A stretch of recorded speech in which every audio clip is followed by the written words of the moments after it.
Doutora Viviane, em primeiro lugar, nós queremos agradecer, não é, pela sua presença. Obrigado porque a senhora aceitou esse convite. Eu tenho certeza que a senhora vai ser um instrumento nas mãos do Senhor para nos abençoar com aquilo que Deus entregou para você e você vai entregar para nós. Nós reconhecemos a mão do Senhor sobre a sua profissão e sobre a sua formação. Amém? Deus te abençoe.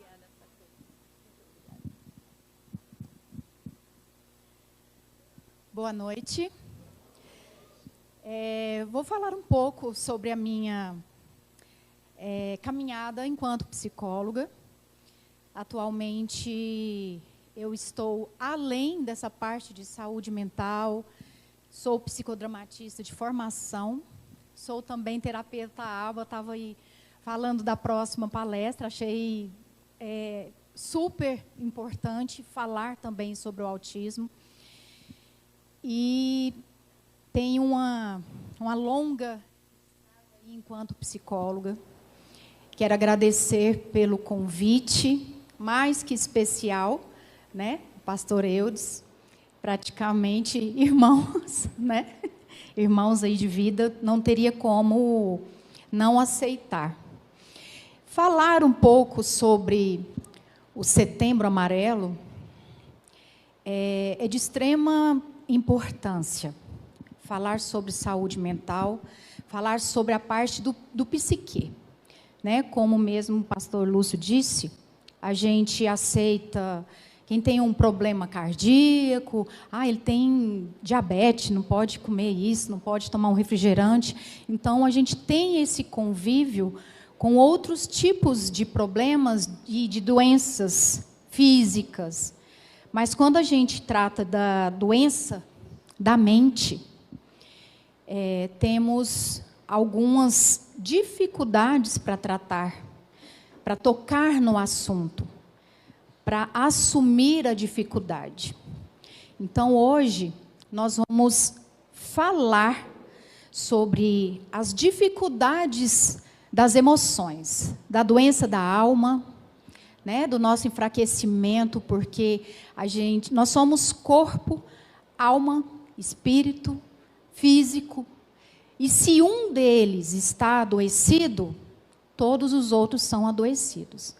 Então, nós, por mais fortalecida espiritualmente, tendo sempre a presença de Cristo em nossa vida, nós temos também que alimentar a nossa alma.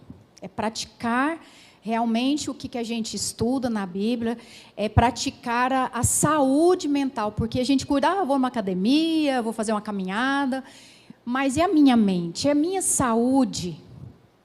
Porque, às vezes, eu estou bem, mas eu adoeço com a dificuldade de um irmão ou de um familiar, e assim a gente vai enfraquecendo a nossa saúde mental. Então, vamos lá, começar a falar um pouco. Pode mudar, por favor. Setembro Amarelo, mês da valorização da vida e da prevenção ao suicídio. Seja a ajuda que o outro precisa. Então, quando a gente fala sobre valorização da vida, sobre a prevenção do suicídio, nós temos que ter também em mente não só a situação de o morrer ou tirar a própria vida.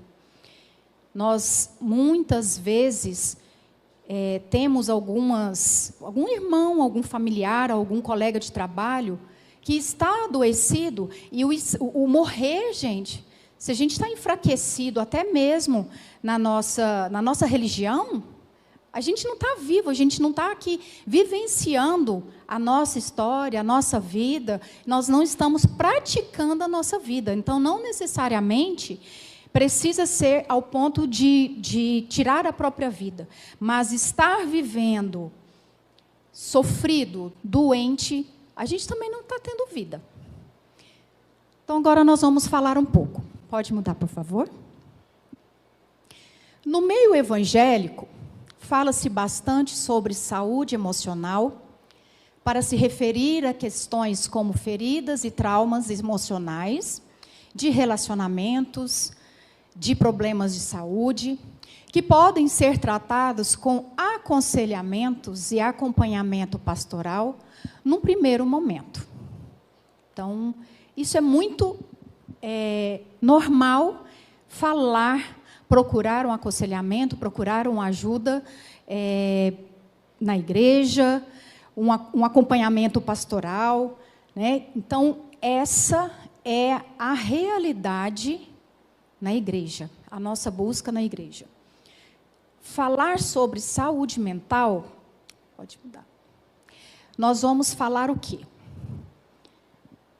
Quando falamos de saúde mental, estamos nos referindo de algo mais amplo e complexo, que exige atenção de especialista da área da psicologia, da psiquiatria, para diagnóstico e tratamento. Ou seja, quando nós realmente chegamos a um adoecimento da nossa saúde mental, isso não quer dizer enfraquecimento espiritual ou que não está aceitando ou praticando a religião. A doença da saúde mental, ela existe e ela acomete a qualquer um, sendo ele praticante ou não de qualquer religião, sendo ele firme ali na fé, praticando, jejuando, ele vai adoecer, porque nós, seres humanos, a gente é de carne e osso, a gente enfraquece com as nossas dificuldades, a gente enfraquece com a dificuldade do próximo. É como se a gente tivesse um imã.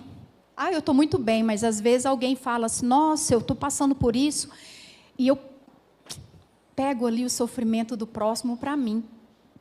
E eu adoeço junto. Então, nós também adquirimos dificuldades emocionais, a gente adoece a nossa saúde emocional e psíquica pelo próximo. E quando nós chegamos a esse ponto do adoecimento, onde começa a ter sintomas, a gente começa a desenvolver e desencadear alguns transtornos, alguns adoecimentos que vai dificultar a nossa vida social. Eu vou deixar de praticar, deixar de ir à igreja porque eu estou adoecido. Isso não é falta de Deus, e sim uma doença. A doença da alma, eu, enquanto o profissional psicólogo e que trabalho com psiquiatras, com neurologistas, eu até brinco com alguns colegas profissionais que eu falo que o remédio não cura o que não dói. E a doença da alma, gente, é uma doença muito dolorida, porque a gente não sabe expor, a gente é desacreditado, falta do que fazer, falta de orar, falta de lavar roupa, vai limpar a casa, vai ocupar a cabeça. Não é isso. A doença da alma, a gente busca o tratamento, às vezes são inseridos alguns medicamentos, porém, eles vão amenizar aqueles sintomas, mas eles não são curados. Porque é um sofrimento que a gente...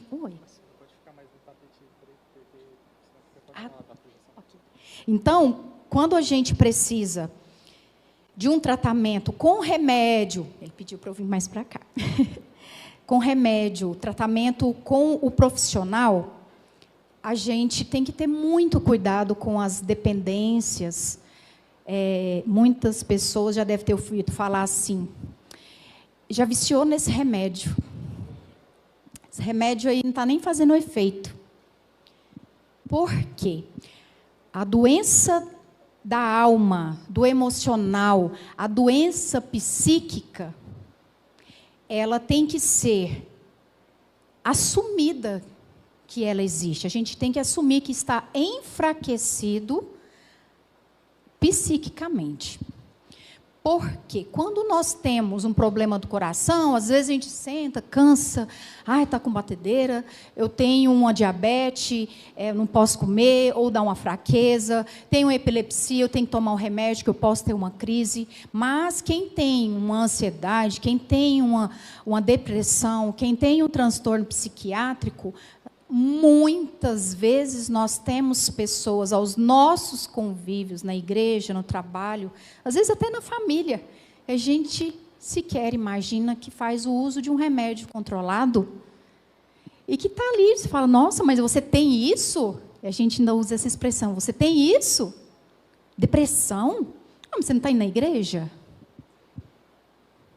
Mas nós adoecemos. Por quê?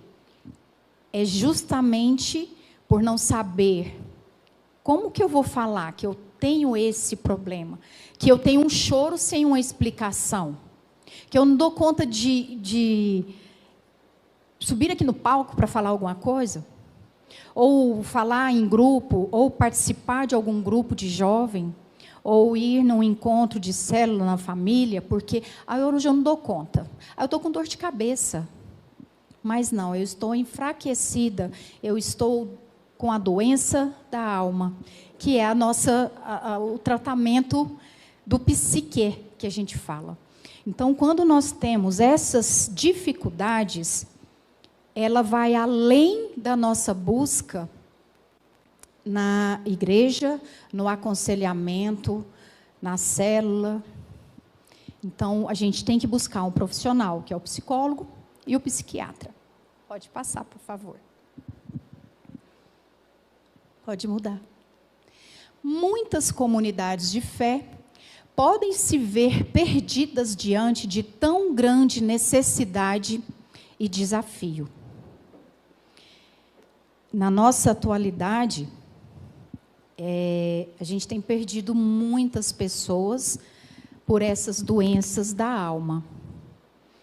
Jovens que não conseguem se inserir num trabalho, em um curso, não consigo passar num vestibular, e vai juntando uma frustração, vai juntando uma vergonha. Meus pais estão pagando colégio tão caro, estou fazendo cursinho, eu não dou conta, eu vou me cobrando, e eu não dou conta e eu adoeço. E a primeira coisa que a gente faz, quando está com essa dificuldade, essa doença da alma, eu gosto muito de usar essa expressão, a gente se fecha, que é onde a gente fala que está com depressão, e se isola. Porque eu não tenho força e coragem de expor ao próximo a minha fraqueza. Pelo preconceito que todos têm. Ah, mas isso aí é falta do que fazer, falta de estudar, falta de Deus. Então, nós temos várias questões, pontos importantes que podemos praticar na igreja. Essa é uma das questões mais importantes que eu quis trazer para tentar criar um vínculo do quanto é importante nós, enquanto irmãos, irmãs, pastores, pregadores, usar do conhecimento, usar da força espiritual para ajudar o próximo que está com sofrimento psíquico. No meio da igreja, como qualquer grupo, haverá pessoas com estruturas mentais que se dificultam seu convívio, adequação social ou produtividade. Essas pessoas precisam de cuidados especializados, tanto quanto os irmãos com miopia, paralisia ou diabetes. Nós temos muitas pessoas, muito além do que a gente possa imaginar, com um sofrimento emocional. Uma ansiedade, um isolamento social, uma dificuldade, às vezes, financeira, que desencadeia um sofrimento emocional, porque, mas eu não posso contribuir? Como que eu vou participar? Eu não tenho dinheiro nem para ir até lá na igreja. Cada um chegará na igreja com suas dores, de suas histórias. Mas, se a igreja se dispuser a acolher, chorar junto e evitar novas feridas, já é uma grande contribuição. Não é pegar a dor do outro que eu estou ajudando. Porque a pessoa vem e... Pastor, eu estou passando isso. E, como se diz, despeja ali para o pastor, para a pastora, aquele sofrimento, aquela dificuldade. O pastor pega. Como nós pegamos no nosso dia a dia, no trabalho, na vida, na família. Às vezes pega um problema do irmão, de uma tia, do pai, da mãe. E aí eu fico ali segurando. O que eu vou fazer? E agora? Como que eu vou ajudar? Não sei nem como ajudar. Eu vou tirar o microfone um pouco. Eu vou segurar o problema do próximo e vou fazer as minhas coisas com a mão. Aí eu passo para cá. Eu também estou pegando esse problema para mim porque está me dificultando. Também a utilizar os dois braços. Então, quando a gente fala que a gente também tem que sofrer e aceitar e chorar junto, é quando a gente pode oferecer ao próximo uma possibilidade de melhora, de mudança. Mas eu não sei nem como que eu vou ajudar. Mas eu vou devolver para ele sem falar nada, sem ter uma luz. A nossa dificuldade é devolver sem ter uma solução. Que nós temos essa cultura de eu vou devolver, mas é a cura, a solução, mas não é além de mim. Mas quando eu falo assim, fulano, eu não consigo, porque eu nem sei como te ajudar. Mas eu vou te levar a tal lugar que lá eu acho que eles vão poder te ajudar. Isso é uma forma de devolver para a pessoa sem dizer, olha, o problema é seu. Então, a gente não pode pegar o problema do outro porque torna-se problema meu. Me dificulta também. Então, eu vou interpretar, eu dou conta de ajudar ele? Se eu não dou conta, vou reunir com o meu grupo. Fulano, está com problema. Eu ouvi dizer que tem em tal lugar. Não, vamos reunir, então, na casa dele, que às vezes a gente fortalece, vamos próximo, vamos para o mundo dele e entender qual realmente é essa doença emocional que ele está passando. Porque uma doença emocional, ela pode ser desencadeada por um problema financeiro, que muitas vezes é um início aí de um transtorno psíquico. A dificuldade de não poder participar socialmente, de não poder deslocar até a igreja, de não poder ter uma roupa mais social para participar daquele evento. E isso também vai causar um afastamento e vai perder não só a chance de estar em comunhão, em comunidade, mas também a chance de sair dessa doença que possa estar afundando. Irmãos e irmãs doentes mentalmente não precisam ser constrangidos, precisam primeiramente de respeito, recebendo lugar em nossas mesas, mesmo que sejam diferentes. Alguns transtornos mentais têm alteração de comportamento, tem o uso de medicação, tem um certo exagero, um descontrole de comportamento, que às vezes a gente assusta, a gente tem medo, como é usado aquele termo, vai que surta. O surto, que a gente tanto usa o termo, o surto é o diferente, é você sair da normalidade. Então, quando a gente está em extremo nervoso, A gente surta, sabe? Quando, ai, estou cansada disso aqui. Isso é um surto, porque eu saí do meu controle. E o surto do transtorno psiquiátrico, ele é diferente porque ele possa estar sem o uso correto de uma medicação, sem um tratamento, desorientado, e ele pode, sim, nos causar constrangimento. Muitas vezes a gente deixa de acolher alguém que tem uma dificuldade ou um transtorno psiquiátrico por constranger. Nós leva não. Vai fazer bagunça, e ele não gosta de barulho, vai gritar. Então, nós tendemos a isolar essa pessoa. E o isolar é a pior reação que a gente pode ter para quem está tendo um sofrimento emocional ou para quem já tem um transtorno psíquico. Pessoas que estão sendo prejudicadas em suas atividades e ou relacionamentos por seu sofrimento mental devem ser encaminhadas a um psicólogo e um psiquiatra, caso ainda não estejam sendo acompanhadas. Lembro, não quer dizer que é falta de estar na igreja, falta de estar praticando a igreja, praticando o que a gente estuda, o nosso estudo bíblico. Não é falta de Deus que a pessoa tem um transtorno, uma dificuldade mental. Isso pode acometer qualquer um, porque um transtorno mental pode ser também desenvolvido por uma demência, a idade. O avô está caduco. O que é caduco? Tá? Falando nada com nada. Ah, não vou lá não. Ele fica falando nada com nada.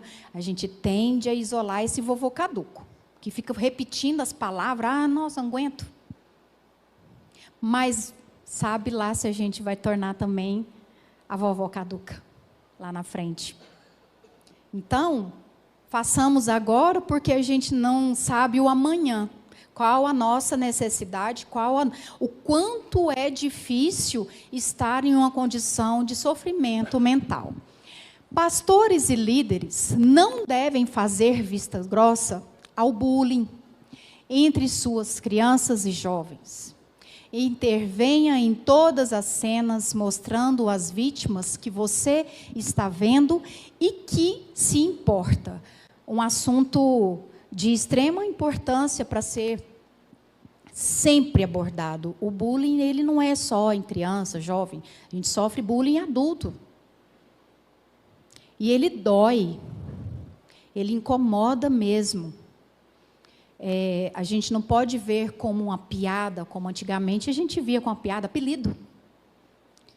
Existem cidades no interior que a gente não... Tem pessoas que não sabem nem o nome mais. O pessoal é conhecido como o Zé da Farinha, o João do Queijo.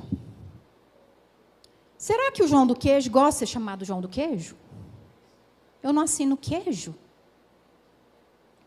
De repente ele fica incomodado, mas foi passando. E uma hora que ele achar ruim, surtou. Sempre foi João do Queijo, agora não quer mais ser João do Queijo. Isso é bullying. Gordinha, fofinha, fofucha, né? Caolho, vara de panhar mamão. Era, há muitos anos atrás, a gente usava, não era tão visto como sofrimento. Para a gente que falava, mas a pessoa que recebia aquilo. Chegava em casa chorando. Me chamou de vara de panhar mamão, porque eu sou alta. Me chamou de gordinha. No consultório, a gente pega muito caso assim. A mãe chega e fala, meu filho sofreu bullying na escola. Mas o que foi que aconteceu? Chamou de gordinho. A criança. E aí, o que eu, enquanto profissional, tenho que fazer? Eu preciso tomar consciência dessa criança, desse adulto, que seja. O que é ser gordinho? Você se sente gordinho? Você se vê, se enxerga um gordinho? Eu sou gordinho. E o que ele mentiu? Ou fala, seu burro. O menino me chamou de burro. Mas o que é o burro? O burro não é um animal? Você tem orelha grande? Você tem 4 patas? E é assim que a gente corrige. E muitas vezes vem para o consultório porque ele sofreu bullying na escola. Eu vou processar a escola, a mãe do menino. Porque chamou o meu de burro. Mas o que é um burro? Vamos interpretar. O burro é um animal, 4 patas. E você tem orelha assim? Você é? Não. Então ele errou. Ele nem está te chamando. Você não é o burro. Então, quando a gente corrige essas posturas, a gente diminui o sofrimento de quem recebeu esse bullying. Não, ele fez bullying não, porque ele falou que você é isso, você não recebeu. Você olha no espelho, você se enxerga uma vara de apanhar mamão? Não. Então, blefou. Então, nós temos essa função de corrigir e não de alimentar a mágoa, o sofrimento daquela criança. Nossa, meu filho, que absurdo. Vamos lá na escola. É ensinar, mas ele te chamou disso, mas o que é isso? Nem a mamãe sabe, nem o papai sabe. Vamos olhar aqui no dicionário. Isso já desmonta aquele sofrimento que ele teve. Porque quando fala um apelido, que hoje a gente usa o termo de bullying, o outro, todo mundo ri. Então, o bullying é mais pela risada, pela vergonha que eu passei, do que pelo apelido. Porque dentro de casa, às vezes, até os pais usam aquele apelido, mas é em casa. Ninguém sabe que me chama, como se diz, a neguinha. Na rua é bullying. Dentro de casa, a neguinha é carinhoso. Corrija o indivíduo violento, dando-lhe um limite claro do comportamento aceito em suas comunidades. Ouça-o também. Gente, ouvir é tão difícil. Muitas pessoas procuram o tratamento psicológico justamente porque essa dificuldade de ter alguém para ouvir. Ouvir sobre o casamento. Nossa, meu casamento está... Mas o que... Ali, ouvir, interpretar, fazer a pessoa... eu falo que a terapia, a gente vai arrumar as gavetas da vida. Porque à medida que a gente está lá no trabalho, aquela gaveta, já está cabendo um monte de papel, já está pulando para fora. Não, mas deixa esse papel, uma hora eu preciso, uso de rascunho. Nós somos assim também, a gente ocupa, a gente enche nossas gavetas de problemas, de dificuldades, que vai aumentando e a possibilidade de um sofrimento emocional vai ser mais fácil, mas eu prefiro deixar assim do que mexer em algo que vai me machucar. E a terapia é isso. Mas você vai ficar guardando esse sofrimento? O que está te acrescentando? Guardar esse sofrimento. O que te acrescenta esse rancor porque seu pai era rígido? Você vai chegar no seu pai e vai falar, você me batia, você... O que vai mudar?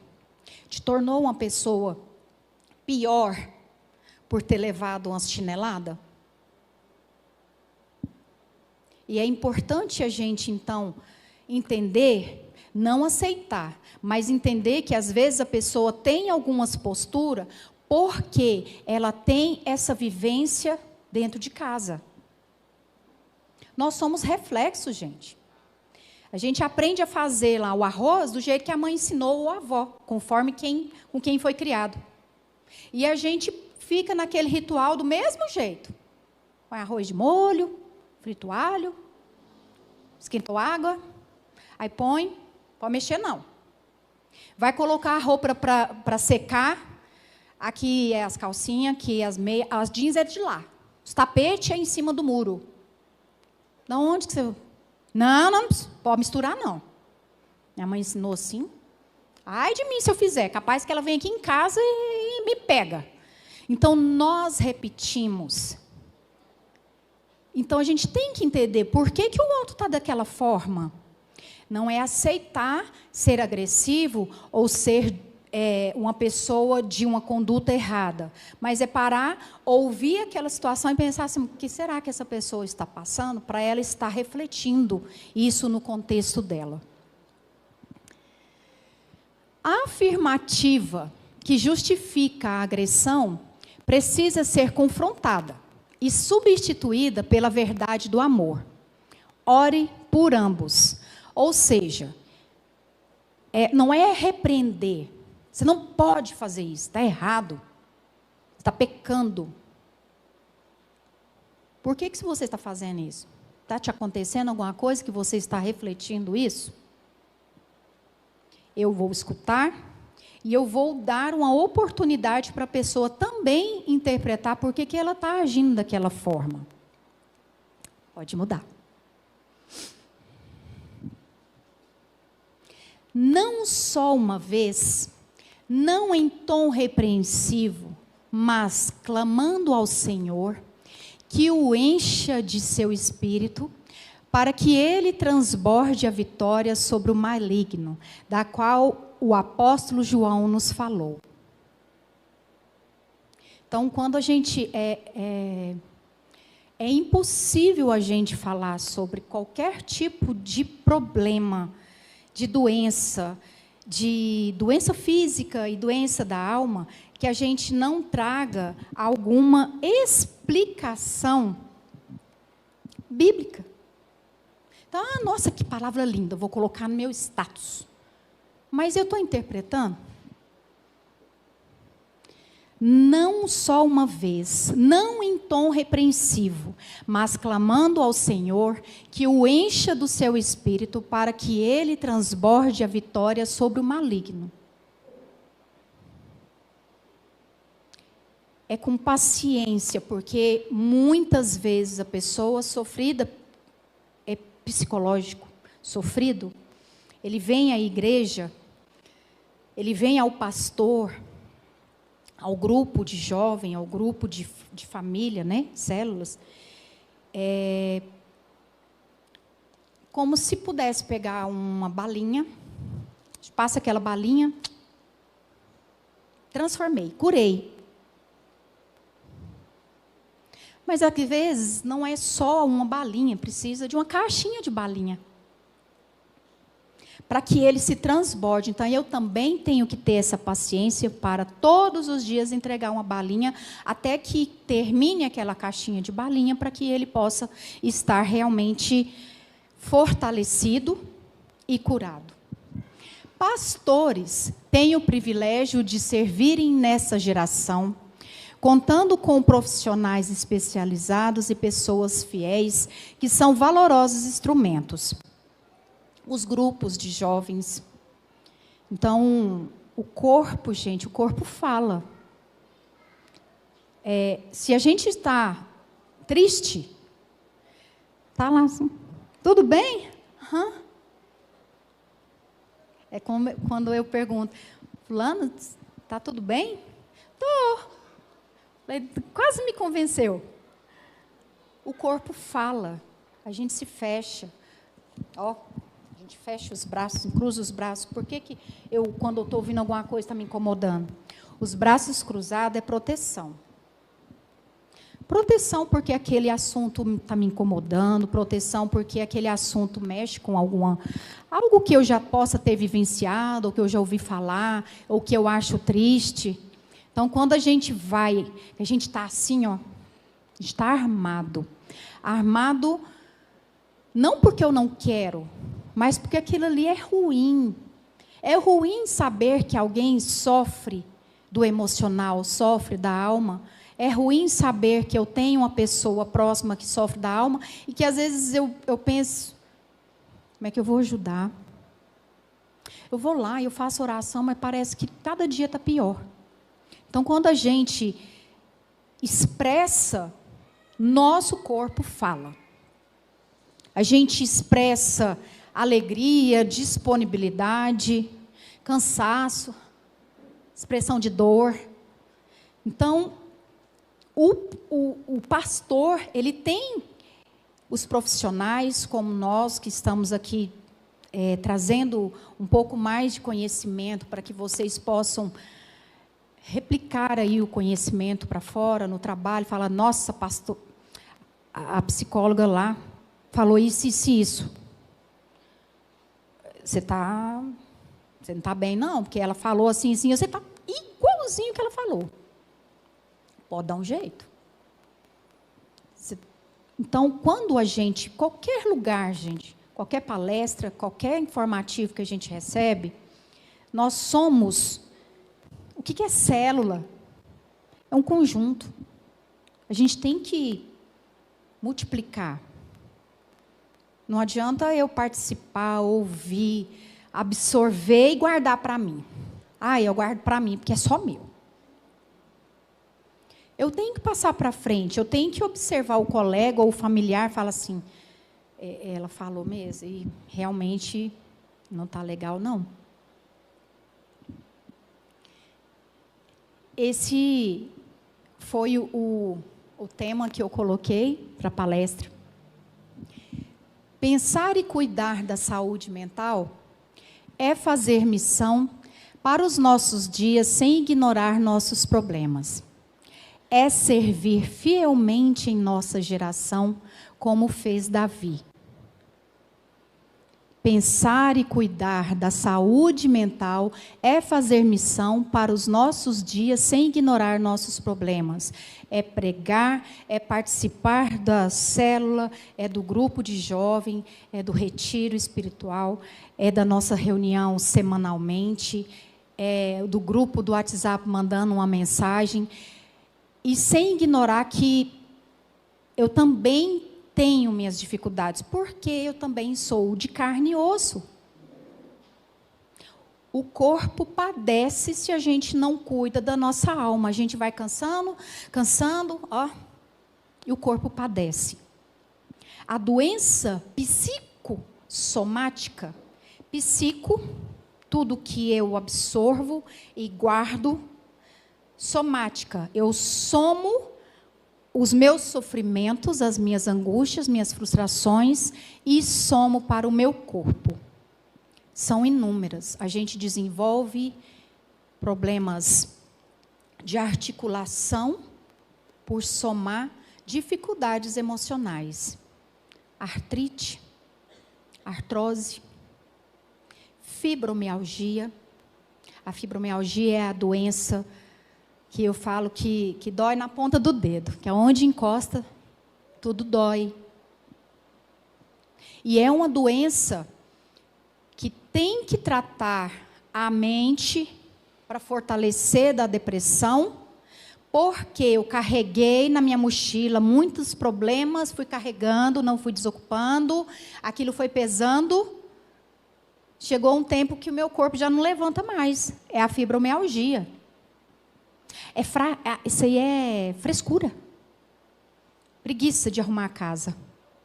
Todo dia reclama de dor. A fibromialgia é muito triste e ela não tem cura. Não cuidando, a fibromialgia vai desenvolver neoplasia, que é o câncer. Gente, não tem histórico nenhum na família de câncer. Como que fulano desenvolveu? O meu emocional, gente, ele é paralelo à minha imunidade.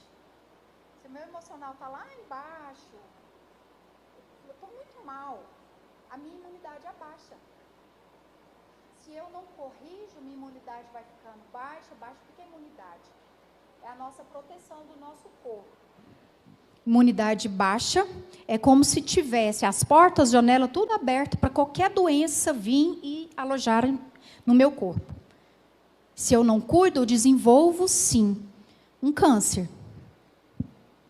Mesmo não tem histórico na família, a gente pode desenvolver. Pode mudar. Não impeça o irmão adoecido de exercer o ministério.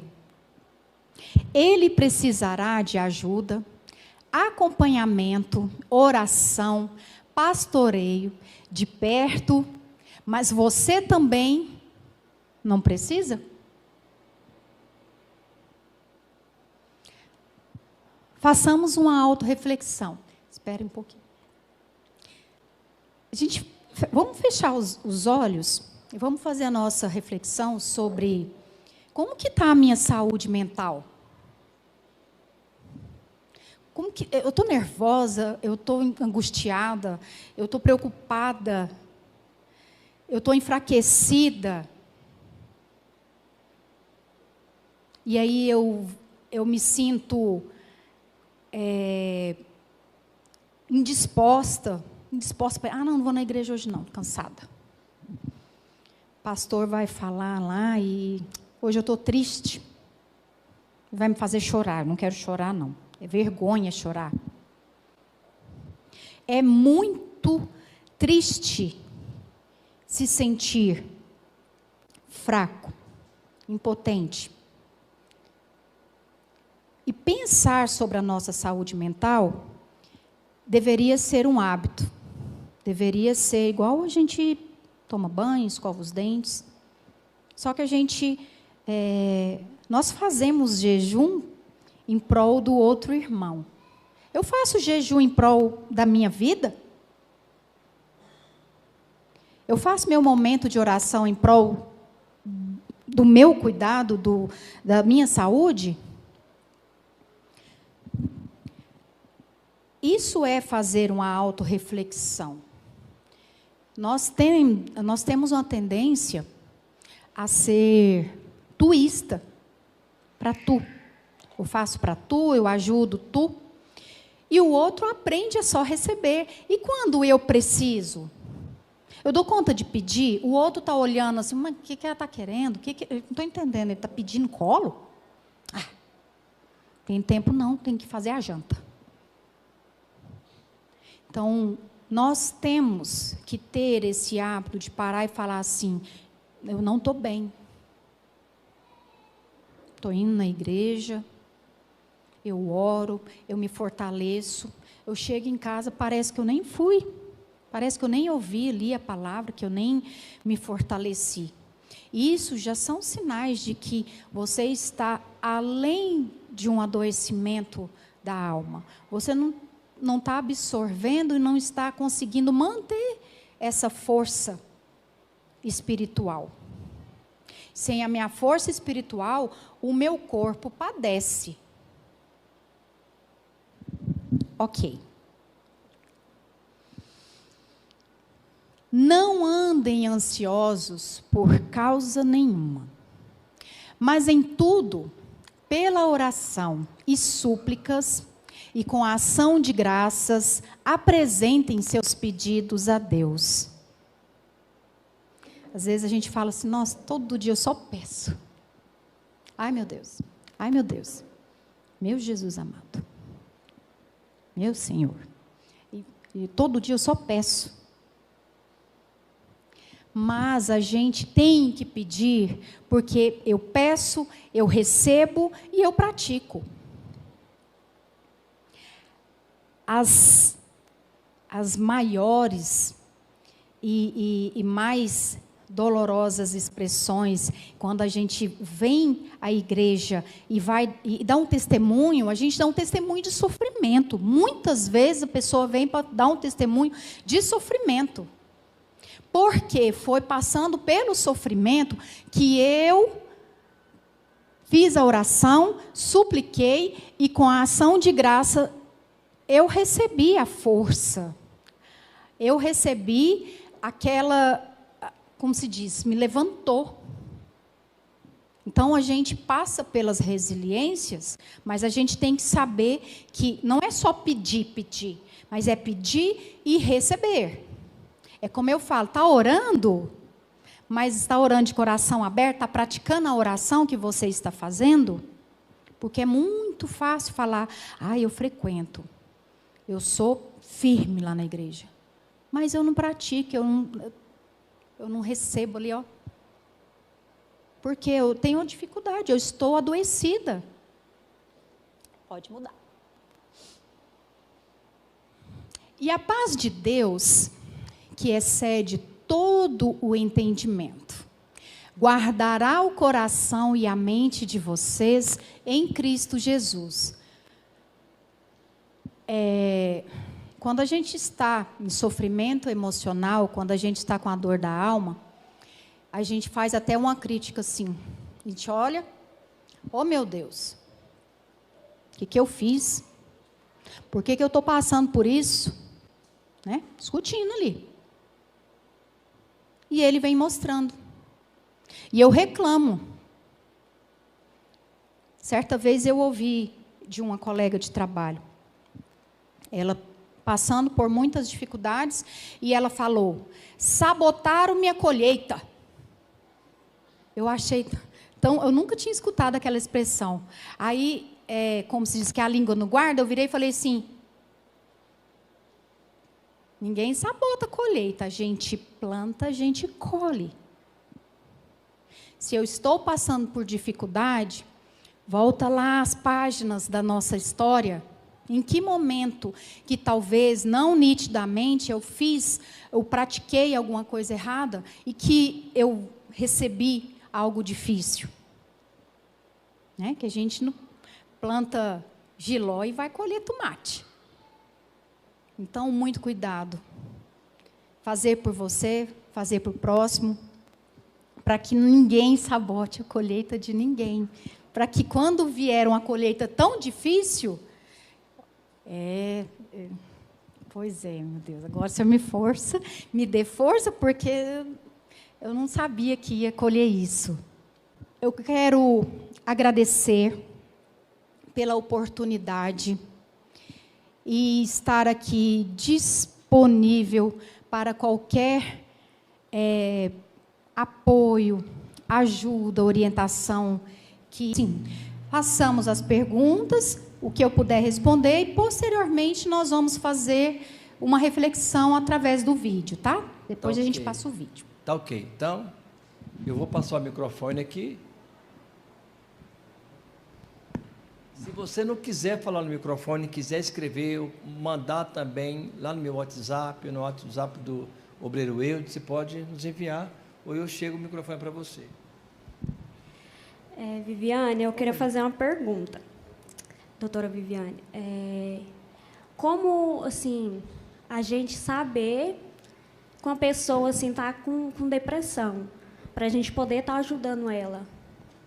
Então, quando a gente fala em depressão, a gente, parece que a gente visualiza a pessoa só chora, triste, melancólica, tudo está ruim. Não. A pessoa com depressão, a gente tem... alguns parâmetros, que é a depressão leve, que ela consegue até praticar toda a sua vida de profissional, tudo, mas quando ela chega em casa, ela desaba. Então, um choro fácil, ou uma melancolia, estou tudo ruim, não vou não, nossa, essas roupas, reclamar. É uma pessoa que está já com dificuldade de aceitar o mundo. Então, não necessariamente a pessoa que tem depressão tem que ser uma pessoa que chora o tempo todo. E é muito mais muito normal a gente ter pessoas com depressão que você fala: você tem depressão? Como assim? Mas você tem cara boa, você sorri, você não só fica chorando? Então, a depressão é uma situação muito, muito difícil, às vezes, de se tratar. Por quê? Porque a pessoa consegue, por um certo tempo, disfarçar. Ela usa a máscara, o personagem, sai, trabalha, vai dar aula, frequenta, vive na igreja, faz tudo. Chega em casa, ela tira aquela casca. Tomo remédio, deito, não durmo, né? Eu desmaio porque o remédio faz efeito. No outro dia eu vou... Então, quando vai chegando um ponto que ela desaba. Eu consegui te explicar um pouco? Sim. Doutora, é possível uma pessoa em estado depressivo, ela recusar tratamento? E, no caso da família, pode obrigar, tem algo a se fazer no caso da pessoa se recusar a fazer um tratamento? Muitas pessoas, enquanto não chega ao ponto de não comer, não levantar da cama, quando a gente fala se entregou para o sofrimento, ela, até chegar a esse ponto, não, isso aí é bobeira minha, é bobagem. Então, quando chega a esse ponto, ela já não tem mais nem iniciativa para buscar um tratamento. E nós temos um grande preconceito de psiquiatra é coisa de doido. Psicólogo é coisa de doido. Eu não estou doida. Como é que eu vou tratar? Então, é muito difícil a gente... eu falo assim, você está com problema do coração, você vai no cardiologista. Você está com dor na junta, quebrou um braço, você vai no ortopedista. Antigamente, o neurologista, ele tratava tudo que, praticamente, do pescoço para cima, todos os sintomas, AVC, aneurisma, demência, doenças psíquicas, era neurologista. A medicina desmembrou e tornou o psiquiatra, o que trata de transtornos psiquiátricos. Muita gente trata errado indo no neurologista. Se for um neurologista, psiquiatra, tudo bem. Então, quando a pessoa está desorientada e ela está sem o controle da própria vida, a gente, sim, é como se tivesse a tutela daquela pessoa, já pega e já leva. Precisa, porque o suicídio, gente, ele não acontece durante a depressão. O suicídio é na saída da depressão. É quando eu vou para o mundo, vou para a sociedade, todo mundo vai falar assim, olha lá, estava internada com depressão. Então, e a vergonha, perdi o emprego, não estou dando conta de sustentar a família, fui parar no psiquiatra, coisa de doido. É onde a pessoa ela passa por uma dificuldade, uma vergonha, uma frustração tamanha que ela...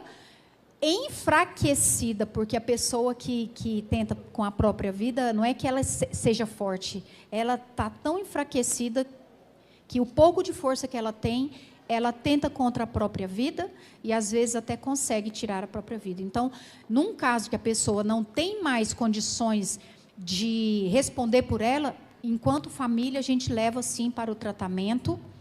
Não é feio, não é doença, não é falta de Deus usar medicação. A gente precisa resgatar, porque a partir do momento que o físico adoeceu, a gente precisa de entrar com a medicação. Tá? Boa noite. Oi.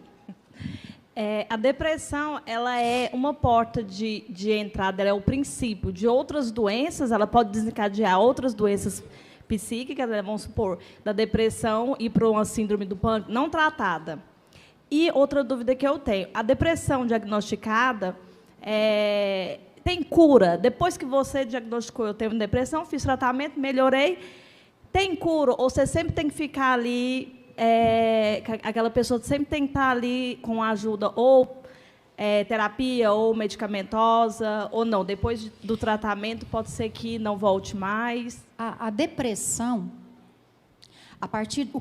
o que não vai ter jeito? Se ela desenvolve algum outro problema físico, pela situação do emocional lá embaixo, que a imunidade é muito paralela, ela pode desenvolver outras dificuldades. Mas a depressão, a ansiedade, esses dois a gente consegue sim. A gente não fica dependente da medicação e nem dependente da terapia.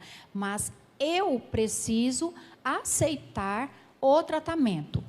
Porque muitos pacientes, eles aproveitam, infelizmente, usam da doença como um benefício. Ai, não vai não, que eu estou muito triste. Ai, bem, fica aqui em casa hoje. Ah, não, vai com a mamãe. Fica aqui com a mamãe. Mamãe hoje está muito triste. Então, as pessoas, elas usam da doença emocional para que os outros fiquem com ela por dó. Tadinha, nossa, ela está depressiva, não vou não. Então, a depressão, ela pode sim ser corrigida. Porém, a gente tem que entender em que grau que essa pessoa está depressiva, que grau de dependência que ela tem com o uso da medicação e qual é o histórico. Porque uma gestação que a mãe tem uma depressão durante o parto, esse neném ele vai ter uma rejeição na barriga, que são as experiências inatas. Ou quando tem a depressão pós-parto, porque a depressão pós-parto, a mãe rejeita aquele neném, ela não dá nem o peito. Deus me livre cuidar desse menino. É muito triste a depressão pós-parto, e ela é muito mais atual do que muita gente imagina. Nossa, não cuida nem do menino. Mas ela também não assumiu que está com depressão.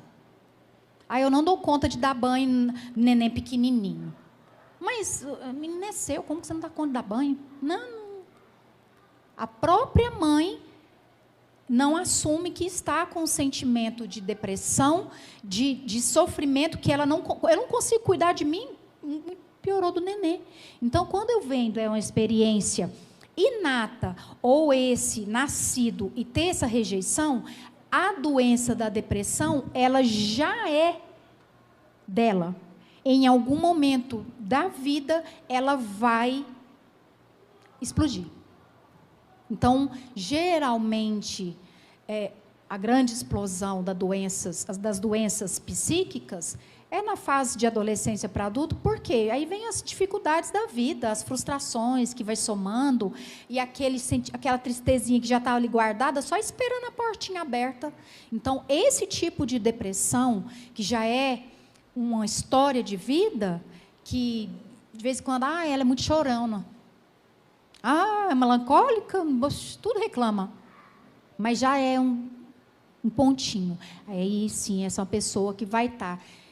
a tendência é a depressão com o transtorno do pânico, e aí ela vai apenas somando e desencadeando outros tipos de doenças psíquicas. E isso, sim, a pessoa vai ser dependente de remédio. Tem que estar, de tempo, gente, fazendo a avaliação, porque o remédio acostuma. Do mesmo jeito que a gente começa a tomar dipirona 10 gotas. Primeira vez que toma dipirona, 10 gotas. Aí 10 gotas está pouco. 15 gotas. A gente aumenta as gotinhas, porque já está fraco. O organismo também acostuma com os remédios psiquiátricos. Então, por isso que, às vezes, fala, mas está fazendo tratamento, está melhorando nada. Mas o organismo já acostumou. E cria dependência. Doutora Viviane, Oi. Esse tripé, aquilo que é patológico, aquilo que é psicose e aquilo que era clínica, onde a psiquiatria ela entra. A senhora consegue trazer para nós esse desenho? O patológico tem o desenvolvimento também, que vem inato, pela experiência que a mãe passa. Então, assim, quando, não só da depressão, mas existe a depressão infantil, tá? A criança também passa por depressão, não é só, não gosta de nada, chora à toa. Criança também tem esses sintomas também de depressão. Então, o patológico é quando também é desenvolvido por algum problema. Pode ser de comorbidade, algum problema de saúde mesmo, que faz a pessoa ser mais melancólica. Então, é até difícil de tratar, porque a gente tem que entender todo o histórico. Por isso que eu falo que a gente ir num médico, o médico tem que fazer uma entrevista, ele tem que entender a história. Não é, vou passar esse aqui que é bom, esse que você vai tomar para dormir, esse aqui para viver, esse aqui para andar. Então, ele vai apenas ofuscar. Então, quando eu paro de tomar o remédio, porque assim, a nossa dificuldade, a pessoa está tomando remédio, ela se sente bem. Vou parar de tomar esse remédio, senão eu fico viciado. Paro de tomar o remédio. Por um certo tempo, e por coincidência a vida está tranquila, eu vou bem. Depois, eu tenho uma recaída. Então, por isso que a gente tem que estar avaliando se aquela medicação realmente está certa, se aquele paciente está fazendo uso do remédio certo, porque quando chega paciente, não, eu estou tomando certinho, mas não está fazendo efeito. Gente, não existe remédio que não faça efeito. A pessoa não está tomando direito, por isso que ela tem algumas crises. Ou porque ela está tomando a mais, que a gente tem essa questão. Nós não aceitamos as nossas dificuldades emocionais. E aí a gente busca, toma um remédio para ficar bem, para não fazer feio na sociedade. Então, o patológico pode sim ser desenvolvido vindo da gestação ou alguma comorbidade. A depressão clínica pode ser desenvolvida por conta das dificuldades que o mundo nos proporciona.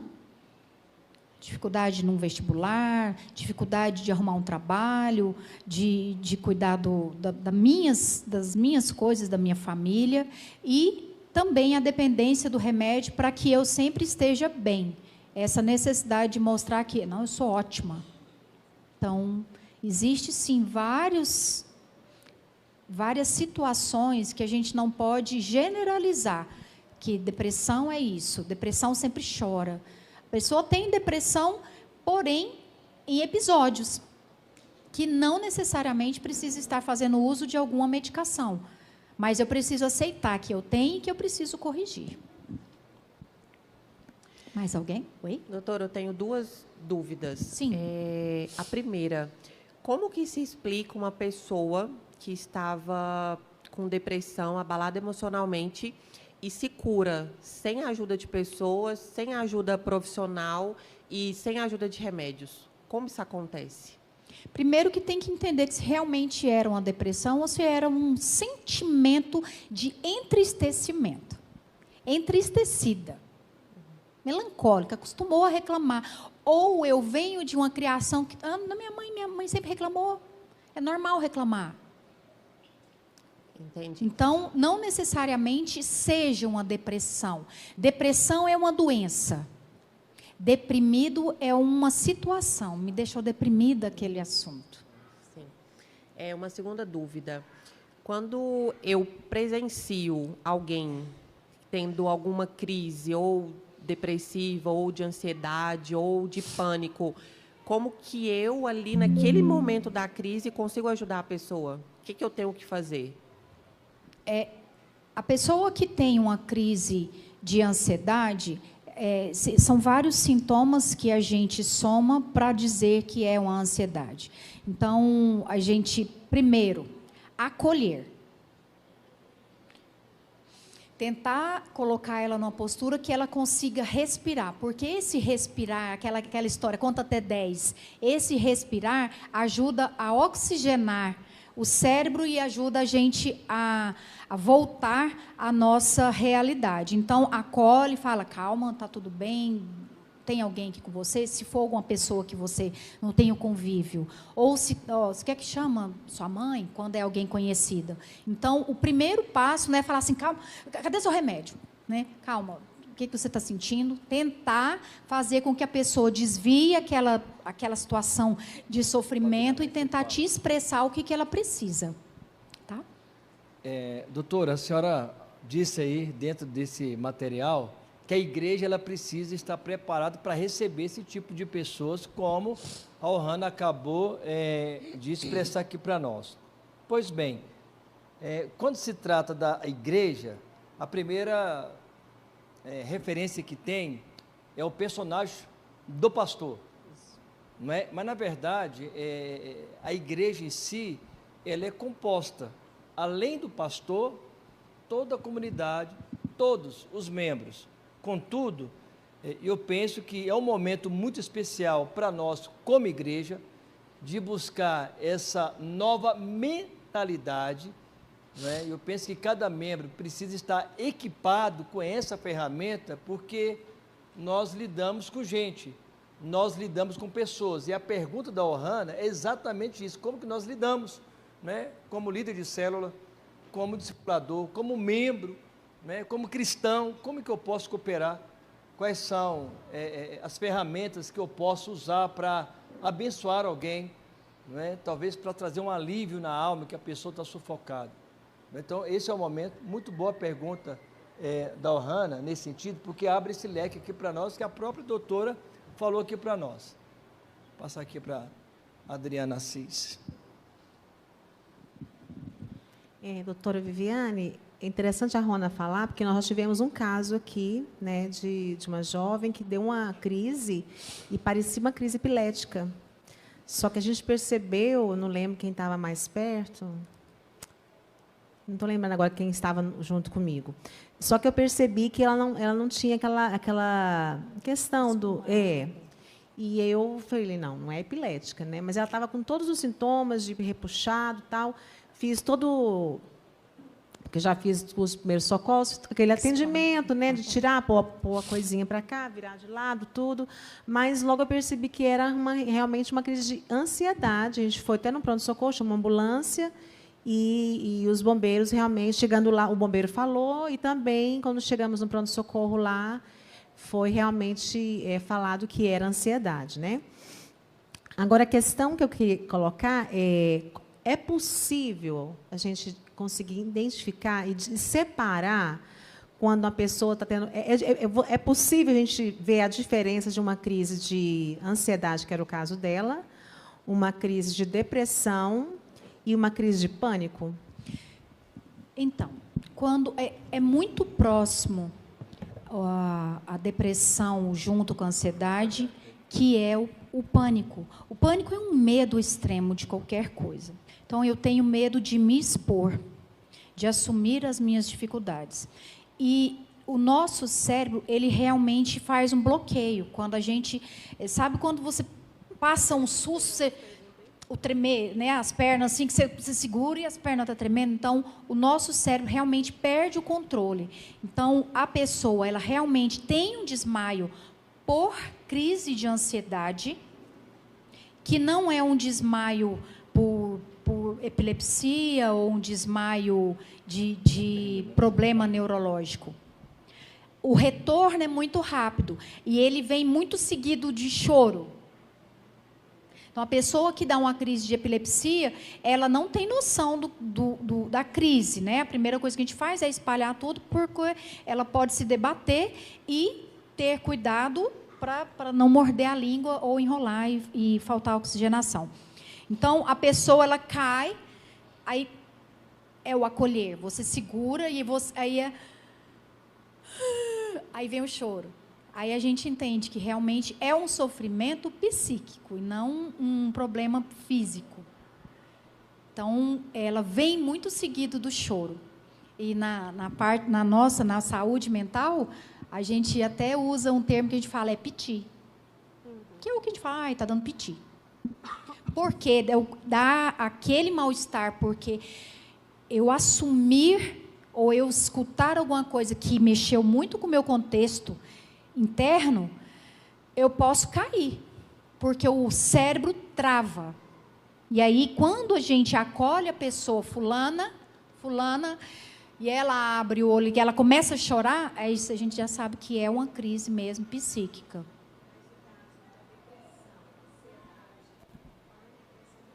Muito próximo. É muito fácil a pessoa ter uma ansiedade e logo desenvolver a depressão. Ou ter uma depressão junto com a ansiedade. Por isso que quando a gente fala transtorno do pânico, é um transtorno. Quando você fala, nossa, o trânsito está... É um transtorno lá na Vila Nova, está um transtorno no setor sul.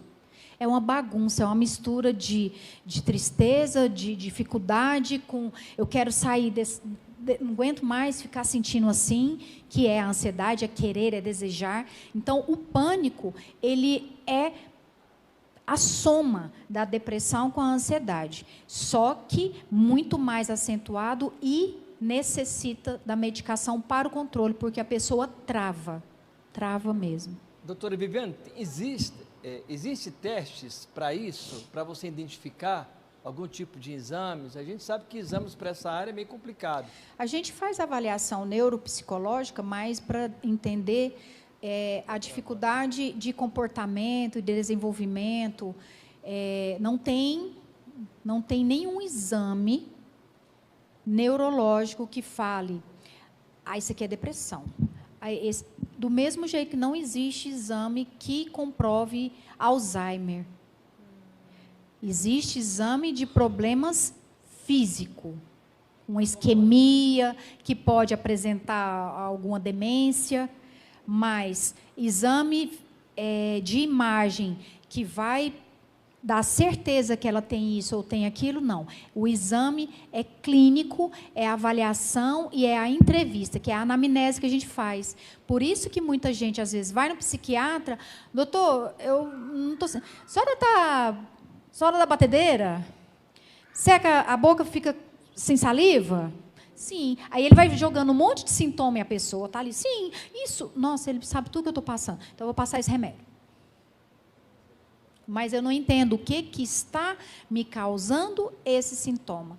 Por isso, quando eu vou ao médico, ele vai me passar o remédio. O remédio, gente, ele faz a função dele, que é tirar o sintoma. Então, tentando explicar aqui. O remédio faz a função, ele atua, ele tira aquele sintoma, ele fortalece. Por quê? Ele vai na região central do nosso cérebro. Então, ele age. As causas, o remédio não vai tratar. Por isso que eu falo, não adianta só fazer uso do remédio e não fazer a terapia. Eu tenho que entender o que me causa esse sintoma. Se eu não trato as causas, os sintomas nunca vão diminuir e eu sempre vou ficar dependente do remédio para estar bem na sociedade. Eu fiz essa pergunta até pelo seguinte, porque eu já vi algumas pessoas, até amigos, que têm crise do pânico, mas eles têm, como a sua mãe falou, medo de morrer. E assim, eu não sou médica, né? Estou perguntando. E eu percebi que essas pessoas, quando eles têm medo de morrer, eles tinham uma tendência mais para depressão. Não sei se eu estou certa ou se eu estou errada. E o pânico ligado à ansiedade é um medo, sim, não é um medo de morrer. Eu costumo... igual falando, não sou médica, né? Mas conversando assim, eu vi um pouco dessa diferença. Não sei se faz sentido. O medo de morrer, que é um pânico que vem do depressivo, e o pânico do ansioso é aquele medo de estar no lugar, sentir mal, dar aquela tonteira, cair. O medo de morrer de um depressivo tem a ver com aquela pessoa que faz a barganha da doença. Mas se você me deixar sozinho, e se eu sentir mal e morrer? E do ansioso, porque assim, gente, o medo, ele não é adquirido, ele é desenvolvido. Por que a gente tem medo de pôr a mão na tomada? Alguém falou, não põe o dedinho aí. A gente assusta. Eu tenho medo, mas realmente eu não sei se dá choque. Então, a gente tem medo. Então, é por isso que a gente tem que ter muito cuidado da forma com que a gente expressa. A gente vai adquirindo medo do jeito que a pessoa fala. Então, é muito cultural esse medo de morrer. O que é a morte? Para quem morreu? Porque para quem fica é o sofrimento. É a ausência, é a carência, é a saudade, é a dor da saudade, da presença ali daquela pessoa. Mas eu tenho medo de morrer. Não, então, é uma coisa muito cultural. Às vezes a pessoa fala, nossa, eu morro de medo, né? Morro de medo de morrer. Quem que vai criar meus filhos? Quem que vai cuidar deles? Então, eu não tenho que ter medo de morrer, eu tenho que ter mais vitalidade para estar ali, porque nós não sabemos o nosso momento, nosso retorno. Eu costumo dizer que a gente assina um contrato ali com Deus, que só Ele sabe o nosso tempinho ali, né? A gente lê, a gente não está escrito, só sabe que a gente assinou o contrato. Então, a gente tem que ter vitalidade e não o medo. O medo é adquirido. Alguém ensina a gente a ter medo daqui. Não vou no velório, não vou lá, não, porque... Ai. E aí, eu, enquanto pequena, eu escuto aquilo e eu aprendi que é ruim.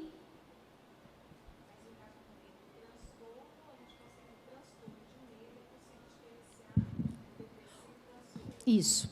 O transtorno, o medo é adquirido. Alguém ensinou, alguém foi alimentando aquela reação que eu vou dando sementinha ali, raçãozinha, que ela vai crescer e torna-se, sim, um transtorno. Eu não consigo mais controlar. Eu tenho medo de pegar ônibus. Alguma coisa ao longo da sua vida, ou você vivenciou, ou alguém passou e colocou na sua cabecinha. Nossa, é perigoso demais pegar eixão. Pega não. Acontece isso, faz isso, é assaltado. Ixi. Aí vem o eixão, você fala, nossa. Mas você não vivenciou, mas alguém colocou. Então, medo é inserido nas nossas vidas. Por isso que quando está uma criança, não vai lá não, o homem do saco, o bicho-papão. Vai ficar ali na cabecinha. Medo do escuro. Doutora, só dentro desse assunto do medo, porque ele é muito extenso, mas a senhora consegue definir aqui para nós esses dois modelos de medo, que é o medo fisiológico, né? Que é o medo do perigo, que as crianças já crescem sabendo que a tomada não pode pegar, mas existe aquele outro medo, como a senhora está dizendo aí, que uma pessoa ela pode sim desenvolver, que é o medo emocional. Então, são duas coisas distintas, o medo fisiológico e o medo também emocional. São coisas, são raízes diferentes. Eu acho que aqui o que nós estamos tratando é esse medo que trata dessa vida emocional, né? Se alguém chegar lá no seu consultório e apresentando esse sintoma, quais seriam as indicações da senhora? Primeiramente, eu ajudo o paciente a interpretar o que é realmente o medo que ele está. É um medo que ele vivenciou ou que ele foi ouvindo aquilo. Então, se eu vivenciei e vai criar um bloqueio que torna-se um pânico, eu preciso ajudar ele a ajustar e desimpregnar mesmo daquela vivência dele. Porque ninguém tem medo sem ter ou vivenciado algo ou alguém ter colocado ali aquele sentimento, aquele susto, O medo é uma proteção. Se eu tenho medo de água, eu vou evitar de ir até mais fundo. Então, ele, de uma certa forma, tem um lado positivo, porque eu me protejo, eu não vou além do meu limite, porque eu tenho medo. Mas ele também me adoece, porque alguém colocou que aquilo ali é perigoso. Vou parar de falar, senão... Boa noite. Doutora Viviane, eu vou fazer minha pergunta baseada em uma situação que eu acho que tem muito a ver com a ansiedade. Eu acho que quando uma pessoa está se afogando, você precisa salvá-la, né, e não ensinar a nadar. Mas qual é o momento propício? Como perceber esse momento de ensinar essa pessoa a nadar? Porque, assim, depois, a outra também acaba se sobrecarregando e aí vão ser duas doentes. Como identificar isso? Primeiro que não é fácil assumir uma fraqueza emocional. Não é fácil assumir que eu estou fazendo um tratamento, que eu tomo um remédio, né? Então, a doença da alma é uma doença tão silenciosa que, às vezes, quando desmoronou, que você fala assim, nossa, eu nem sabia que fulana fazia isso, que ela trata, que ela vai num CAPS, que ela vai num psiquiatra. Então, quando a gente começa a desenvolver esse olhar mais, não é um olhar técnico, mas um olhar observador. Fala, ela está diferente hoje. Ela está com a carinha, mas não é ficar só, ela está com a carinha e deixar. Não deixar ela entrar na água, Não, você não está bem hoje, vamos deixar para ir na água outro dia. Então, é a gente abordar. É essa dificuldade do outro assumir o sofrimento psíquico e a nossa dificuldade de chegar na pessoa e falar assim, você está bem? Porque a gente pensa assim, vai achar que eu estou, né, intrometendo. Então, por isso que a gente só ajuda na hora do desmoronamento, na hora de levar para o tratamento, na hora do afogamento. Que aí a gente fica assim, bem que eu percebi que parece que ela não dava conta de nadar. Mas eu vou perguntar, eu vou questionar, ela vai achar que eu estou muito intrometendo na vida dela, na vida pessoal, na vida íntima. Então, a nossa dificuldade, enquanto ser humano, para ajudar o próximo, é isso, é você abordar e o outro assumir que tem essa dificuldade de mergulhar e a gente oferecer que, olha, eu dou conta de ensinar a nadar antes que você arrisque para mostrar que é forte e possa afogar. Então, é observar e ter a coragem de falar assim, hoje eu observei que você parece que não está bem. Está sentindo bem? A gente começa com outro tipo de abordagem. Você está bem? Está com dor de cabeça? A gente faz outro tipo de pergunta. Porque chegar e falar assim, você não está bem, você está passando por algum problema, a tendência é falar assim, não, estou bem, normal. E quando a gente fala assim, não, está normal, nada não. Esse nada não quer dizer que é uma gaveta cheia de coisas pulando assim, ó.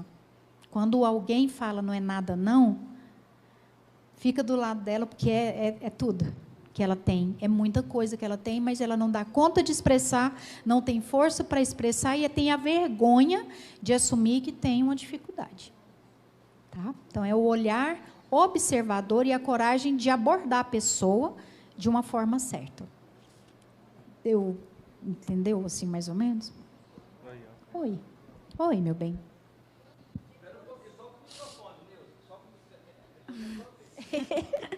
Boa noite, Boa doutora noite, Viviane.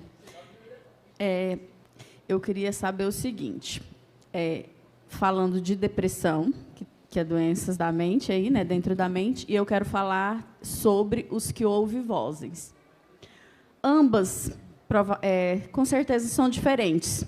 Há alguma das duas os que leva mais rápido ao suicídio? A que ponto uma pessoa resolve se suicidar na depressão? É como eu disse, a depressão, ela é um sofrimento tão doloroso e tão recriminado, porque a pessoa que nós não somos preparados para aceitar que o outro está doente. Então, é frescura. Não tem que fazer. Vai andar, vai passear, vai para a igreja, vai procurar Jesus. Então, esse só mandando, eu não quero que me mande para algum lugar, eu quero um colo. Então, as pessoas não oferecem o que eu quero, e aí eu tendo a me fechar, eu tendo a ficar mais sofrida, e aí o isolamento social, gente, a gente sozinha, por que muita gente adoeceu com essa pandemia? Porque o estar sozinho, eu vou enxergar que eu tenho dificuldade. E nós não paramos para fazer a autorreflexão da nossa saúde mental. Então, a depressão que vai ficando em isolamento, que ela vai sentindo nada, ninguém acredita que eu estou doente, ninguém respeita o meu sofrimento, o que eu estou fazendo nessa vida? Faz falta para ninguém, olha lá, está todo mundo viajando, passeando, e eu estou aqui. Porque quando a pessoa é melancólica, a gente tende a afastar. Nossa, vou lá na minha tia, ela só sabe reclamar. Vou lá, não. A gente vai afastando essa pessoa melancólica e a gente vai deixando ela isolada e ela se sente, qual falta que eu vou fazer? Ninguém está nem aí para mim. Ela é um enfraquecimento e, ao mesmo tempo, coragem de tirar, está ruim, eu não consigo mais viver desse jeito. E aí ela se encoraja para fazer de várias formas, atentar contra a própria vida. Essa é a coragem do depressivo por ser jogado de canto. Eu Não sou um nada na vida de ninguém que eu fazendo aqui. Uma pedra no caminho da minha família. E a questão da ouvir vozes, ele já está mais voltado a uma psicose, que já são vinculados a alguns transtornos psiquiátricos. Aí ele realmente não é só... existe a questão do transtorno psiquiátrico e a questão da pessoa estar ali com sofrimento espiritual. Existe o sofrimento espiritual, que deve ser tratado realmente da forma de orações, como vocês conhecem, e existe o transtorno psiquiátrico da psicose, que ele realmente condiciona a pessoa a fazer algo contra o próximo, não contra ele. Tá ok. Esquizofrenia, outras doenças. Deixa eu só... Eu estou seguindo uma ordem aqui, agora é o Obreiro Eudes, depois do Obreiro Eudes eu tenho o Vitor, depois do Vitor eu tenho a Ohana, depois eu tenho a Janaína. Depois o nosso tempo andando. A irmã Neuza. Doutora, a senhora falando sobre essa psicose aí, e ela falou... eu não sei se vocês ouviram aquilo que a doutora disse, audição de voz. A audição de voz está mais ligada a uma mente esquizofrênica, que tem muito a ver com uma mente abalada espiritualmente, uma perturbação, não é, mental, tá ok? Uma opressão, é um estado opresso. Aí tem que colocar a mão e descer o azeite. Não tem jeito. Passa aqui para o Obreiro Eudes. Doutor, nos perdoe, mas a gente é assim. Antes do Obreiro Eudes falar, a senhora, assim, já estudou, já viu, porque a senhora acabou de falar sobre essa psicose, quando alguém deseja atacar um outro, seria esse o caso de um transtorno mental orgânico? Sim. Não é? Ele é um transtorno orgânico que tem um controle do comportamento da pessoa. O transtorno psiquiátrico, tanto o esquizofrênico quanto o bipolar, ele sim tem coragem de fazer contra o próximo e contra ele. A maior possibilidade de fazer contra o próximo. Ele não tem sentimento de falar assim, mas ele não tem coragem de fazer isso contra a mãe. Ele não tem o controle, ele não tem dó. Ele quer ficar livre daquilo que incomoda. E ele vai fazer, ele tem coragem. Doutora, eu sei que o horário da senhora está bem corrido, mas é um assunto muito importante para nós. Eu, por exemplo, acompanhei um jovem que ele sofre com esse transtorno mental orgânico. O transtorno mental orgânico, ele mata o irmão, mata o pai, mata a mãe, sem expressar nenhum tipo e nenhuma reação de sentimento, não é? Abre aspas, eu acompanhei um caso e pouco tempo, agora 5 anos atrás, eu conheci um líder de célula, filho único, e eles têm as mesmas características, não muda o jeito. Quando vem a crise, a pessoa que está mais próxima mata. E ele chegou em casa, ele era enfermeiro, aqui da Praça da Bíblia, era enfermeiro, muito jovem. Não sei se o Noé lembra dessa situação, o obreiro Noé era obreiro nessa época. E ele chegou em casa, deu a crise, nem ele sabia que tinha esse transtorno mental orgânico. Ele chegou, viu a mãe dele no quintal, foi lá no quintal, matou a mãe, ficou do lado da mãe, esfaqueou a mãe todinha, filho único. Esfaqueou a mãe toda e ficou lá no corpo, enquanto o bombeiro chegou, ele estava lá do lado, olhando como se estivesse acontecendo nada. É a coisa mais triste que tem. Por isso, irmãos, que essa mentoria aqui, eu particularmente, eu estou encarando ela algo muito sério. Eu quero que a nossa igreja seja um braço do Senhor para trazer um novo tempo, um alívio mental da alma na vida de muita gente. Eu estou com esse encargo, né, e quero transmitir esse coração para a igreja. Só esse depoimento, doutor. Doutora Viviane, você falou muito a respeito de resistência, saber se realmente quando a gente deve procurar uma ajuda de um profissional na área da psicologia, da psiquiatria. Aqui são perguntas que vieram do YouTube agora. e também de quem está presente aqui. Como saber se eu preciso ser tratado por um psicólogo ou por um psiquiatra? E outra pergunta que acho que vai de encontro depois, logo após. Se a medicação que está sendo administrada para essa pessoa, talvez com depressão, ansiedade, alguma coisa nesse sentido, se tem algo a ver com o desejo dela se isolar. Porque talvez ela inibe sentimentos, inibe alegria, são esses antidepressivos que a gente fala que pode tirar todo esse motivo de alegria, de convívio e tudo. Então, essa questão de buscar uma ajuda, a partir do momento que eu percebo que eu estou tendo dificuldade de me socializar, de desenvolver as minhas atividades do dia a dia, de conviver com pessoas, eu não estou bem. Primeiro, eu tenho que assumir que eu preciso... Opa, não estou bem. Vou procurar alguém que possa conhecer sobre isso. Eu posso começar procurando na igreja, conversar com o pastor falou, olha, vamos procurar um tratamento. Por isso a importância, por isso que eu falo, como eu disse, que a igreja ela é responsável nesse sentido, de saber ouvir e de saber orientar esse irmão, essa pessoa que buscou uma orientação. Então, o buscar fazer uma terapia é buscar interpretar todo um sentimento. A gente não precisa estar adoecido para buscar uma terapia. E quando a gente inicia primeiro com a terapia, quando é um transtorno mais leve, a gente consegue fazer a correção sem chegar a um ponto de medicação.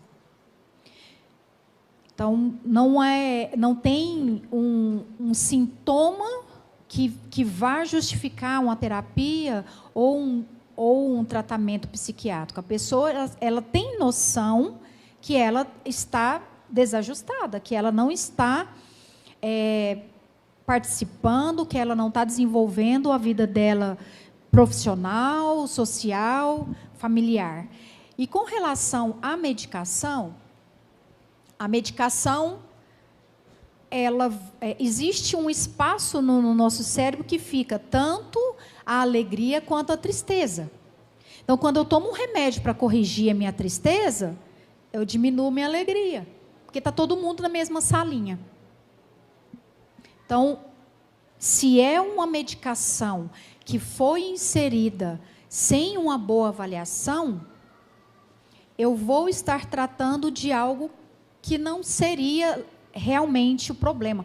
Porque uma coisa é eu ser depressivo, que é a doença, e outra coisa é eu estar deprimido, passando por um processo de luto, que é uma dor tamanha, que todo mundo está depressiva. Não, ela está em processo de luta, ela está deprimida, triste, melancólica. Ela não está tendo condições para sorrir. Isso não é depressão, isso é um estado de dificuldade emocional, que se eu inserir uma medicação nesse processo, o meu cérebro vai amar aquela sensação, porque o remédio tira aquele sofrimento, entre aspas, porque ele vai agir no sintoma. Então, pode sim causar algumas outras alterações de comportamento se a medicação for inserida sem uma boa avaliação. Doutora Viviane, boa noite, tudo bem? Boa noite, tudo bem. Eu passei por esse momento de depressão, certo? Tem duas questões. Em mim, eu ainda fico ansioso, eufórico e tal, e fico meio que apavorado. Mas aí eu penso em coisas boas, vejo o progresso, dá aquela acalmada. A segunda coisa é a seguinte, parece que eu consigo atrair esse tipo de pessoa também. Não sei como, mas quando você fala assim de ter um pouco mais de atenção no jeito da pessoa se vestir, andar, olhar, tal. Esses dias mesmo eu estava num lugar, eu elogiei a mulher, uma senhora, do nada. Ela estava meio estranha, sabe? Eu disse, nossa, você está tão linda hoje, tal, tal. E aí ela falou assim, nossa, era o que meu pai falava para mim. A mulher começou a chorar. E tipo assim, algumas pessoas, amigos meus, falam que eu sou carente porque eu gosto de abraçar isso e aquilo outro. mas é porque eu passei por esse momento e, às vezes, para mim não me sentir orgulhoso ou querer afastar demais as pessoas, eu cumprimento esses trem e tal. Só que, nesses dois aspectos, o que pode melhorar na questão da minha ansiedade, esses trem e tal, e em questão de tentar... Afastar? Desculpa pelo que eu vou falar, tio, mas... Afastar só um pouquinho esse imã, tirar um pouquinho do imã? Tirar um pouquinho desse imã e tal. Porque as pessoas, às vezes se abrem demais, assunto que eu, às vezes, não dou conta, né? Não dou conta de falar, e, às vezes, choram em mim, parecendo eu sou pai, não sei, entendeu? Eu não sei o que eu faço. Ele é meu sobrinho. Qual que é o seu nome, perdão? Victor. Victor. Esse imã é porque você sabe identificar que aquela pessoa não está bem. Porque você passou por isso, é como se você olhasse e inconsciente falasse, nossa, está igual... Eu sei o que é aquilo ali. Então, esse imã é porque você identifica e você sabe o quanto é difícil pedir um acalento, um colo. Então, quando você oferece essa atenção e esse abraço, é melhor estar na condição de oferecer do que pedir. Então, eu sei o quanto faz falta um abraço, um oi. Então, eu senti isso na pele, então eu vou oferecer, porque eu não quero que o outro sinta o que eu senti e que, às vezes, eu sinto. Então, para você não estar na condição de sentir o sintoma da depressão, a tristeza, o isolamento, você se blinda oferecendo. Então, já que eu não vou pedir, porque eu tenho esse orgulho, eu não vou falar, estou carente hoje, você me dá um colo? Não é fácil pedir. Então, é mais fácil eu oferecer, eu já me satisfaço, porque aí eu já ganho um abraço, não tenho que pedir, nem falar assim, hoje eu estou para baixo. Então, você se blinda dessa forma. A ansiedade, talvez, a gente desenvolve... não existe, gente, ter só depressão ou ter só ansiedade. Oscila muito. Por isso que é muito próximo a ansiedade e depressão e o transtorno do pânico. Essa ansiedade, eu quero sair desse... Não quero ficar nisso mais, não. Então, eu almejo tanto algo diferente, poder olhar assim, sem ter tristeza, olhar, achar bonito o que as pessoas falam, que é bonito que você olha e fala assim, tudo está bonito, gente. Coisa sem graça. Então, o almejar sair daquele sofrimento emocional te causa ansiedade. Nada é do nada, Victor. Então, do nada, eu olhei para a mulher e fiz um carinho nela. Eu falo que nada é do nada, porque nem a chuva cai sem um vento, sem escurecer. Então, somos instrumentos, somos usados. Então, às vezes a gente tem atitude, tem algumas palavras, você fala, de onde saiu isso?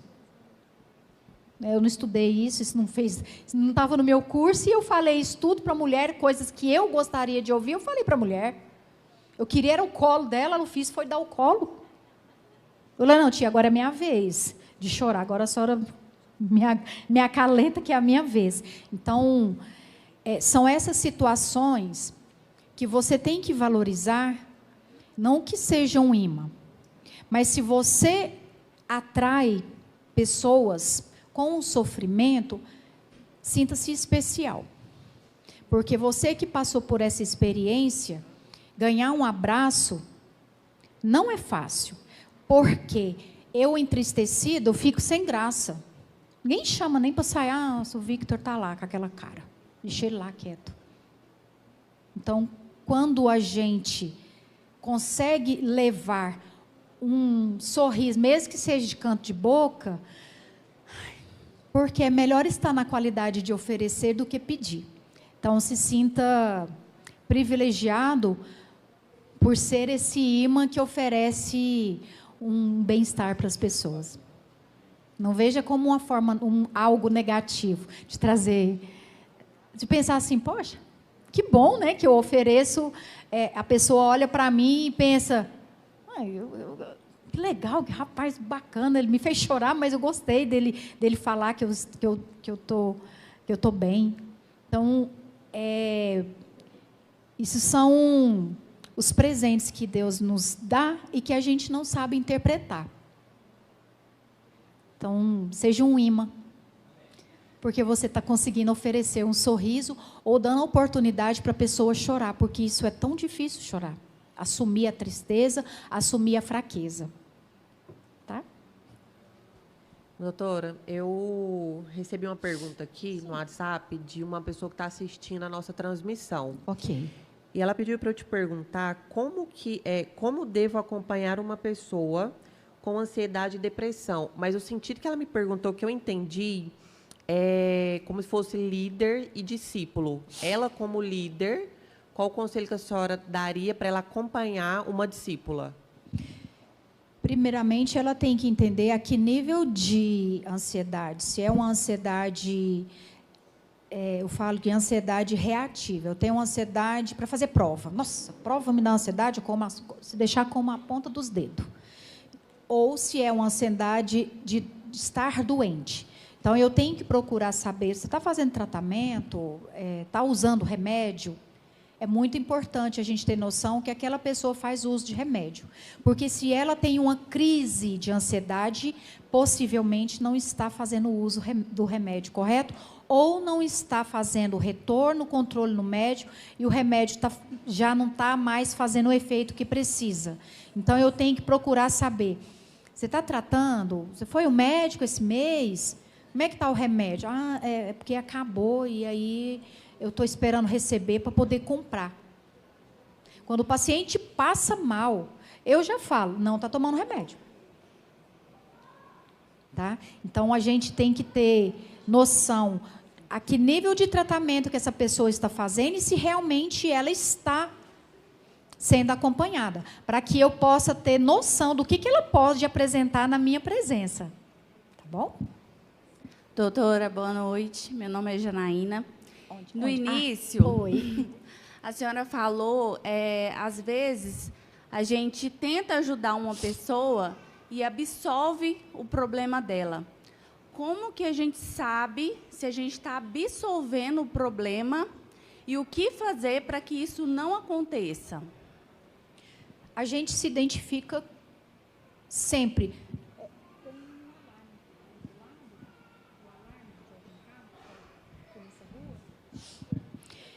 A gente se identifica sempre com a dificuldade do outro, porque todos nós passamos pelos mesmos problemas. Um problema familiar, um sofrimento, uma angústia, uma frustração. Então, às vezes, a gente... Não é que a gente tenha pegado aquele problema para a gente, mas...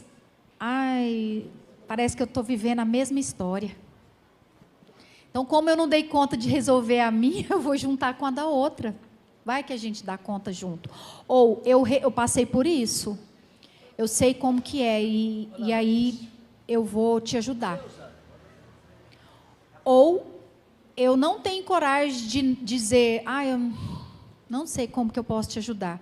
É essa coragem de falar assim, fulano, vai no tratamento, vai no médico. E a pessoa falar assim, eu não estou doido para ir no médico.